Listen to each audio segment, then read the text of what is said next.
बघा, महाराष्ट्राची संस्कृती आहे की जे लोक चांगली कामं करत असतात ते एकमेकाच्या विरोधात जरी विचारामध्ये असले तरी त्याचं कौतुक करणं ही आपल्या महाराष्ट्र राज्याची संस्कृती आहे.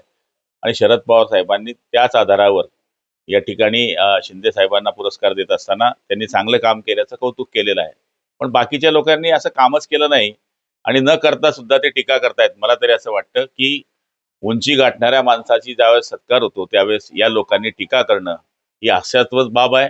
आणि विरोधाला विरोध करणं एवढाच धंदा त्यांच्या आयुष्यामध्ये राहिलेला आहे. कधी चांगली कामं केली नाहीत, चांगली काम करण्याची मानसिकता नाही, मराठी माणसांकरता काम करण्याची इच्छा नाही, हिंदुत्वाचा मुद्दा या लोकांनी सोडलेला आहे. आता शिंदे साहेबांनी 2.5 वर्षामध्ये जी चांगली कामं केली त्याच्या आधारावर या ठिकाणी पवार साहेब बोलल्याचं यांच्या पोटामध्ये जे पोटशूळ उठलंय, मी त्यांचा निश्चितपणाने निषेध करतो की ही आपल्या माध्यमातून केलेली टीका म्हणजे मला तरी असं वाटतं की एखाद्या चांगल्या कर्तृत्वान माणसावर केलेले जे घाणेरडे आरोप आहे ही जनता त्यांना माफ करणार नाही, असं माझा त्यांना इशारा आहे. हो, राज्याचा जर विचार केला तर राज्यामध्ये कुठे ना कुठे ऑपरेशन टायगर सुरू आहे. आपण कसं बघताय? नाही, बघा, आपण पाहिलं असेल की विचारधारा सोडून ज्यावेळेस म्हणून राजकारणामध्ये पुढचा प्रवास करत असतो त्यावेळेस लोक जी जुळणारी असतात ती विचारधारेमुळे जुळलेली असतात, आपल्या नेतृत्वाच्या कार्यामुळे जुळलेले असतात. पण आपण पाहतोय की यांची निवडणुकीमध्ये घेतलेले जे विचार आहेत आणि त्यांची जे झालेलं अपयश आहे आणि हे सगळं लक्षात आल्यामुळे मूळ धारा कुठे आहे तर ती शिंदे साहेबांच्या शिवसेनेमध्ये आहे. त्याच्यामुळे ऑपरेशन टायगर हे सक्सेस होताना महाराष्ट्रामध्ये दिसतंय.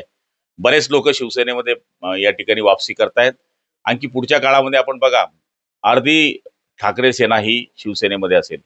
निश्चितच भाऊ, जर काल बघितलं तर शिंदे गटातर्फे खासदारांना काही गेट टुगेदर देण्यात आलं, त्यामध्ये ठाकरे गटाचे खासदार देखील त्या गेट टुगेदरच्या कार्यक्रमात उपस्थित होते.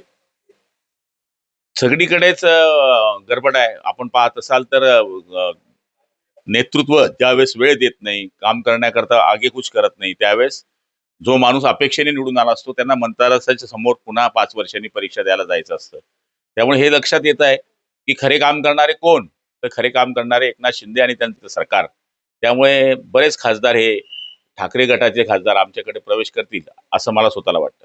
चंद्रकांत पाटील यांनी सरकार शेतकऱ्यांच्या पाठीशी नसल्याचा आरोप केला आहे. आपण शेतकऱ्यांसाठी दंड ठोकून लढण्यास तयार आहोत असं सांगत सरकारला आव्हान दिलंय चंद्रकांत पाटलांनी.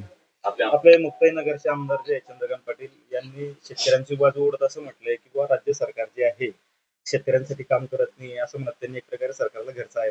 हे बघा, ते शेतकऱ्यांच्या भरोश्यावर निवडून आलेले, त्यामुळे शेतकऱ्यांची बाजू घेणे हे त्यांचं कर्तव्यच आहे.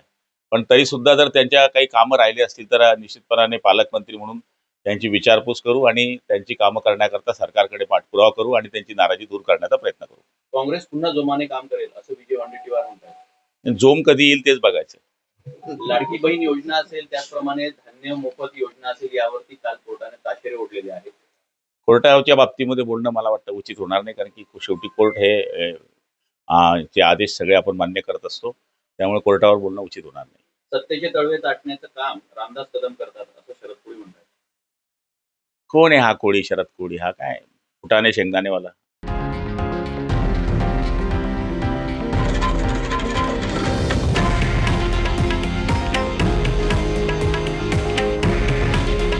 हे आहे देशातील नंबर 1 न्यूज नेटवर्क आणि आपण पाहत आहात TV9 मराठी.